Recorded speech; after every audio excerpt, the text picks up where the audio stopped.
የተከበራችሁና የተወደዳችሁ የኢትዮ አዲስ ቤተሰቦች ሰላምታችን በያላችሁበት ይድረሳችሁ እያለን ቤተሰብ ያልሆናችሁ ላይክ፣ ሰብስክራይብ፣ ሼር በማድረግ ይህንን መረጃ ላልደረሳችሁ እንድታደርሱ በአክብሮት እንጋብዛለን። ለእናንተ ይመጥናሉ፣ መደመጥ ይገባቸዋል ያልናቸውን የሰዓቱን መረጃዎች እንደሚከተለው አሰናድተናል። በቅድሚያ ዋና ዋና መረጃዎችን እናድርሳችሁ። ኢሳያስ አፈወርቂ ጦራቸውን አንቀሳቀሱ።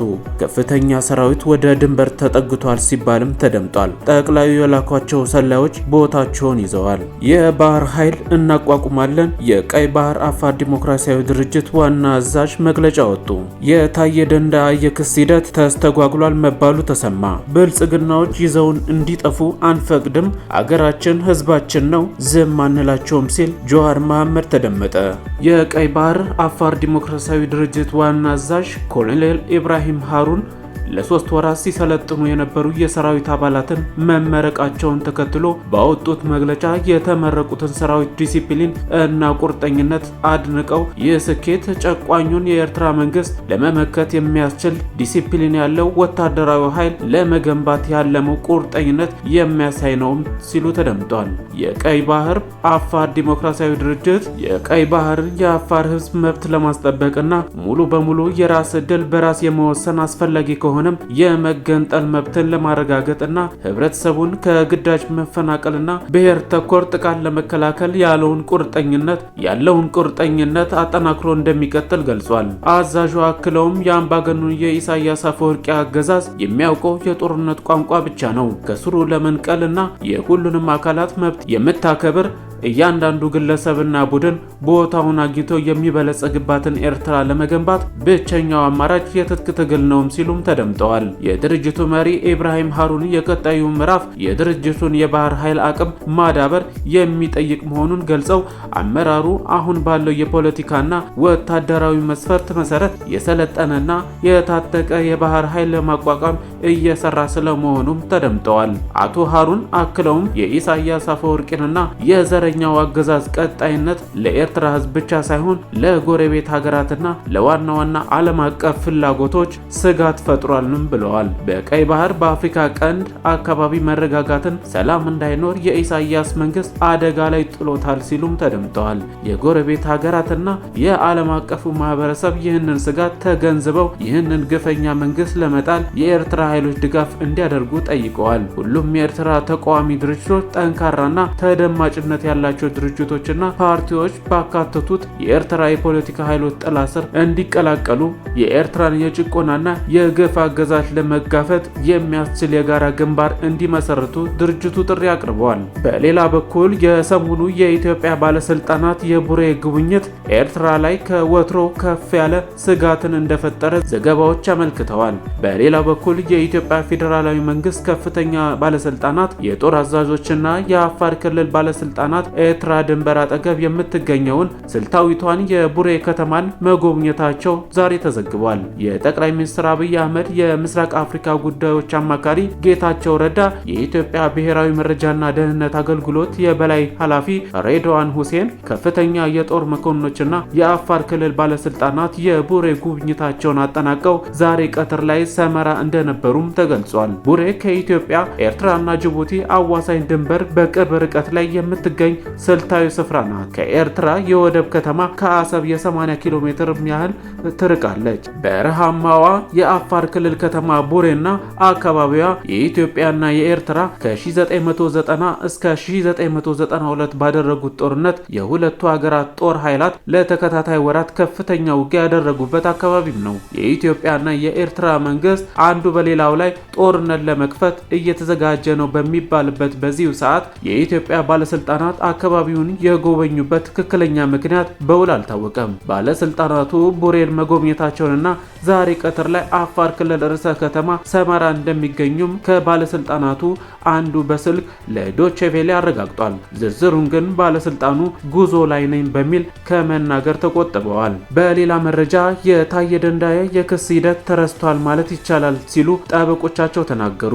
በእስር ላይ የሚገኙት የቀድሞ የሰላም ሚኒስትር ዴኤታ ታየ ደንደዓ የክስ ሂደት ተረስቷል ማለታቸውን ተከትሎ ጠበቆቻቸው አበራ ንጉሴ ቅሬታቸውን መናገራቸው ተሰምቷል። ተሰምቷል። ከፍተኛው ፍርድ ቤት በታየ የክስ መዝገብ ላይ ትላንት የመጨረሻውን ብይን ይሰጣል ተብሎ ሲጠበቅ ውሳኔው አላለቀም በሚል ምክንያት ለጥቅምት 24 ተለዋጭ ቀጠሮ መስጠቱን ጠበቃው ገልጧል። ጠበቃው ታየ የተፋጠነ ፍትህ የማግኘት መብታቸው እጅግ መጓተቱን ለፍርድ ቤቱ ማስረዳታቸውንም ተናግረዋል። የታየ የክስ መዝገብ ፍርድ ቤቱ ዝግ በነበረባቸው በክረምቱ 2 ወራት ተጠናቆ ለችሎቱ ሊቀርብ ይገባ ነበርም ሲሉ አበራ ቅሬታቸውን አሰምተዋል። በሌላ መረጃችን በዛሬ ቆይታችን በትንታኔ ወደ ያዝነው ዜና እናልፋለን። ብልጽግናዎች ይዘውን እንዲጠፉ አንፈቅድም፣ አገራችን ህዝባችን ነው፣ ዝምም አንላቸውም። ይህን የተናገረው አክቲቪስት ጀዋር መሐመድ ሲሆን በኢትዮጵያ ፖለቲካ ውስጥ ጉልህ ስፍራ ካላቸው ፖለቲከኞች መካከል ጀዋር መሐመድ አንዱ ነው። ለዓመታት ያህል በኦሮሚያ የነበሩ ትግሎችን እንዲሁም ተቃውሞዎችን ከጀርባም ሆነ ከፊት ሆኖ በማስተባበርና በመብራት ግንባር ቀደም ነው። ሰላማዊ ትግልን እንደ ስልት የያዘው ጀዋር ጠቅላይ ሚኒስትር አብይ አህመድ ያመጣውን ህዝባዊ ተቃውሞውን በመምራት ስሙ ይጠቀሳል። ጠቅላይ ሚኒስትር አብይ አህመድ ወደ ስልጣን ከመጡ በኋላ ኢትዮጵያ ተመልሶ ስርዓቱን በቅርብ ርቀት በሰላ ሲተች መቆየቱ ይታወሳል። የድምፃዊ ሃጫሉ ሁንዴሳን ግድያ ተከትሎ በተነሳው ግርግር ሳቢያ ከተገደለ ፖሊስ ጋር በተያያዘ ክስ ተመስርቶበት የነበረው ጀዋር በእስር ከ1 ዓመት ከ6 ወር በላይ አሳልፏል። የኦሮሞ ፌዴራሊስት ኮንግረስ ፓርቲ አመራሩ ጀዋር መሐመድ ከትውልድ አንስቶ በፖለቲካ ህይወቱ የተጓዘበትን ህይወቱ ላይ የሚያነጣጠር አልጸጸትም የተሰኘውን መጽሐፍ ታህሳስ 10 2017 ዓ.ም በኬንያዋ መዲና ናይሮቢ ያስመረቀ ሲሆን ጀዋር መሐመድ በሀገራዊ ጉዳዮች ዙሪያ በቀጣይ የኢትዮጵያ ፖለቲካ ውስጥ ስለሚኖረው ሚና፣ አገሪቱ ስላለችበት ሁኔታ ከቢቢሲ አማርኛ ጋር ቆይታ አድርጓል። እኛም ከዚህ ቆይታው ጋር በተያያዘ የተወሰኑትን ሀሳቦች እናነሳለን። የቢቢሲው ጋዜጠኛ እንዲህ ሲል ይጠይቀዋል ጀዋርን። ጠቅላይ ሚኒስትር አብይ አህመድ ወደ ስልጣን እንደመጡ ብዙ በጎ ነገሮች በንግግርም በተግባርም ታይቶ ነበረ። ሆኖም ብዙም ሳይቆይ የትግራይ ጦርነት ተከሰተ። አሁንም በኦሮሚያ እንዲሁም በአማራ ክልሎች ግጭቶች እንደቀጠሉ ነው። ረሃብ፣ መፈናቀል እንዲሁም የከተማ ኑሮ ውድነት የሀገሪቱ ገጽታ ሆኗል። በአንተ እምነት ኢትዮጵያ መስመር ስታ እንደዚህ ውስጥ የገባችው የቱ ጋር ነው ሲልም ጀዋር መሐመድን ይጠይቃል። ጀዋርም እንዲህ ሲል ይመልሳል። አብይ ከመጀመሪያውም መስመር ላይ አልነበረም። እኛ ከህወሓቶች ጋር እንደራደር ነበረ። ስልጣን እንደሚለቁ ማዕከላዊ ስልጣን እንደሚለቁም ስምምነት ላይ ከደረስን በኋላ ስልጣን ከለቀቁ በኋላ ማን ይሁን የሚለው ሲመጣ የአብይ ስም በመምጣቱ አነጋግሬው ነበረ። ያኔ ለኔ ግልጽ ነበረ።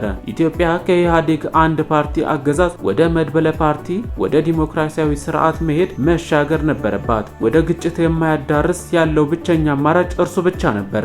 ገና ስልጣን ሳይዝ ገና ስሙም ሳይታወቅ ለኔ ከእርሱ ጋር በነበረኝ ውይይት የዲሞክራሲ ስርዓት የመገንባት ፍላጎት እንደሌለው ግልጽ ነበረ። አምባገነናዊ ስርዓትን ከአንድ ፓርቲ ወደ አንድ ግለሰብ የማሻገር ህልም እንዳለው ለኔ ግልጽ ነበር። ለዚያ ነው የተቃወምኩት። በወቅቱ ግን ሰው የሚያየው ነገር የለውጡ ስሜቱ ወያኔ ህወሓት ብቻ ትጥፋ እንጂ ማንም ይምጣ የሚለው ስሜት በጣም ጠንክራ ስለነበረ እኔ ሰውን ማሳመን አልቻልኩም። መጀመሪያ ኦህዴዶችን ቀጥሎም ህዝቡን ማሳመን አልቻልኩም። በዚህ ምክንያት አቆምኩት እንጂ ለኔ በጣም ግልጽ ነበረ። ከዚያ በኋላ የመጀመሪያውን 1 ዓመት ሲደረግ የነበረውን ሳየው ነበረ። ተወያይተን ይህንን ሽግግር እንምራ የሚለው ሲመጣ እኔ አሻግራችኋለሁ ማለት የጋራ ፍኖተ ካርታ ይምጣ ሲባል አያስፈልግም የሚል ምላሽ ተሰማ። በጎ በማይታይበት ወቅት ራሱ በውስጥ ወደ ዲሞክራሲ የሚያሻግረው ሀዲድ ተስቶ ነበረ። መጨረሻ ላይ የለየለት ምርጫ ሲገባ ተፎካካሪ ይሆናሉ የተባሉት የሚታሰቡ ኃይሎችን ወደ መምታት ሲገባ ነው ሰው የነቃው እንጂ ከጀመሩም አብይ የኢትዮጵያን ዲሞክራሲ የማሻገር ፍላጎት ፈጽሞ ኖሮት አያውቅም። የቢቢሲው ጋዜጠኛ ሌላ ጥያቄ አከታትሎ ይጠይቀዋል። በሀገሪቱ በአማራና በኦሮሚያ ክልሎች ጦርነቶች እንደቀጠሉ ናቸው። በትግራይ ክልልም ግጭትን በዘላቂነት የማቆም የፕሪቶሪያው ስምምነት ሙሉ በሙሉ ተግባራዊ አልሆነም። አሁንም ወደ ዲሞክራሲ የመመለስ አገሪቱን ወደ መስመር የመመለስ እድል አለ ወይ ብለህ ታስባለህ ወይ ብሎ ጠየቀው። ጀዋርም እንዲህ ሲል ተደመጠ። ቢጠብም እድል አለ፣ ግን አሁን እና አብይ በያዙት አመለካከትና ትምክህተኝነት ወደ ትክክለኛው መስመር መመለስ የሚችሉ አይመስለኝም። ምክንያቱም ኢትዮጵያን አይረዷትም። ኢትዮጵያን ብቻ ሳይሆን ብሔር ብሔረሰቦችን ያሉበትን የሆነን አገር አሁን ባለው ዓለም ተጨባጭ ሁኔታ እና ኢትዮጵያ ባለችበት ተጨባጭ ሁኔታ አይረዱም። ለመረዳትም ፍላጎት የላቸውም። ኢትዮጵያ ውስጥ አንድ የብልጽግና ደሴት የሚባል ተፈጥሯል። አብይና እርሱ አካባቢ ያሉ ሰዎች ብቻ የሚንሸራሸሩበት፣ ሌላውን ህዝብ ፈጽሞ ያገለለ፣ የሌላውን ህዝብ አኗኗር የማይረዳ። በቅርቡ አዲስ አበባ ስብሰባ ሄጄ ነበረ። የሆነ ነገር ፌስቡክ ላይ ጽፌ ነበረ። ህዝቡ ጠውልጓል፣ እነርሱ ደንዝዘዋል የሚል እውነቴን ነበረ። ህዝቡን ተዘዋውሬ ያየሁት ከተማ ውስጥ ቀንም ማታም እየዞርኩኝ ህዝቡን አየው ነበረ። ከዚያ ደግሞ ቱባ ሚኒስትሮችን አገኘኋቸው። ስለ ኢኮኖሚ ስታወራ ኢኮኖሚውማ እንደዚህ አድጎ አያውቅም ይሉሃል። በየቤቱ ማርና ወተት በቧንቧ የሚፈስ ነው የሚመስለው። ስለ ጦርነት ስታወራ አማራ ክልል እነሱ እኮ ተከፋፍለዋል፣ እየጠፉ ነው። ኦሮሚያ ክልልም ምንም ችግር የለም። ትግራይ የራሳቸው ጉዳይ ያምኑታል። ደግሞ ጠቅላይ ሚኒስትሩን የራሳቸውን ውሸት ያምኑታል። እነሱ በያዙት አመለካከት ወደ መስመር መመለስ አንችልም። ነገር ግን ዝም ብለን እንመለከታለን። ዝም ብለን ደግሞ አንመለከትም። አገራችን ነውና ህዝባችን ነው፣ የለፋንበት ነው፣ እድሜያችንን ያጠፋንበትም ነው። we are not going to let them take us down። ብልጽግናዎችን ይዘውን እንዲጠፉ አንፈቅዳቸውም። ራሳቸው ብቻ ሳይሆኑ አገር ይዘው ሊወድቁ ይችላሉና እኛ ኢትዮጵያውያን ህዝቦቿ ወደ መንገድ መመለስ እንችላለን።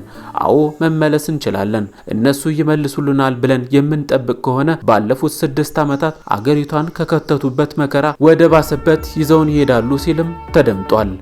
የቢቢሲው ጋዜጠኛ ሌላ ጥያቄ አከታትሎ ጠየቀ። ጆዋርን ከመታሰሩ በፊት የሚያውቁት ሰዎች መንግስት ላይ የሰላ ትችት ሲያቀርብ ፖለቲካው ላይ በነበረው ንቁ ተሳትፎ ነው። ከእስር በኋላ ግን መሃል ላይ ያለ አሸማጋይ ሚና ያለው ጆዋር ነው ይላሉ።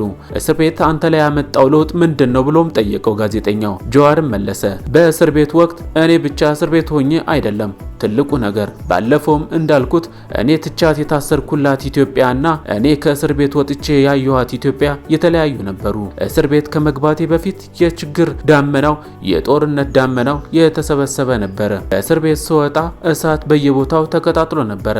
ስለዚህ እንደ አንድ ተሰሚነት እንዳለውና ተጽዕኖ ፈጣሪ ሰው ምን ባደርግ ነው አገርና ህዝብ ማዳን የምችለው ብዬ አሰብኩኝ። ወጥቼም ወደ አክቲቪዝምና ወደ ትችት ብመለስ በእሳቱ ላይ ሌላ ቤንዚን መጨመር ይሆናል ብዬ አሰብኩኝ። ስለዚህ ያንን ትውት ላድርገውና ያለኝን ተሰሚነት ያለኝን ትስስር መስተጋበር በማማከር በመግለጽ የዲፕሎማቲክ ማህበረሰቡን እንዲረባረብ መስራት ላይ አተኮርኩኝ። ከእስር ከወጣሁም በኋላ ህዝቡንም ወደ ዲያስፖራው ሄጄ ስለ ሰላም ስናገር ከፍተኛ ተቃውሞ ይደርስብኝ ነበረ። ያንን ማድረግ የምችለው እኔ ብቻ ነበርኩኝ። ከትግሉ ጋር ተያይዞ ያለኝ የፖለቲካ ካፒታል ነበረ። ያንን የፖለቲካ ካፒታል ውጭ ሀገር ሄጄ በመመንዘር በወቅቱ ህዝቡ በተለያየ ወገን ያለውን ጦር በመደገፍ በጣም ተከፋፍሎ ስለነበረ የጦርነት ገበያ እንዲጠባና የሰላም ገበያ እንዲሰፋ መንግስትም ሆነ ጨካኝ ያሉት አማጽያን ጫና ተደርጎባቸው ወደ ሰላም ይመጣሉ በሚል ነበረ ያንን ስሰራ የነበረው። መጀመሪያ ለህዝቡ ስለ ሰላም በመናገር ከዚያ ደግሞ ዲፕሎማቶችን በመቀጠል ደግሞ የሀገሪቱን ባለስልጣናት የአማጽያን አመራሮችን በማየት የተቻለኝን ሳደርግ ነበረ። ብዙ ሞከርኩኝ፣ ግን እያየሁት የመጣሁት ነገር ጊዜ ለመግዣ እንጂ አገሪቱን ወደ አጠቃላይ ሰላም ስር ነቀል ሰላማዊ ለውጥ ለማምጣት ቁርጠኝነቱም ፍላጎቱም እንደሌለ እንዳለውም ነገሮች ረገብ ሲሉ ወደ ነበረበት ሲመለሱ ስላየው ይህንን ነገር በዚሁ ከቀጠለ እየተባባሰ ነው የሚሄደው። ዝም ማለቱና መምከሩ መለማመጡ መለመኑ ብዙም አላስኬደም። እኔም በዚያ መቀጠሉ ዋጋ ስለሌለው ትቼዋለሁ ሲልም ተደምጧል። ውድ ተመልካቾቻችን አብራችሁን ስለነበራችሁ እጅግ አድርገን እናመሰግናለን። በቀጣይ ሌሎች መረጃዎችን ይዘን እስክንመለስ ድረስ መልካም ቆይታ ይሁንላችሁ።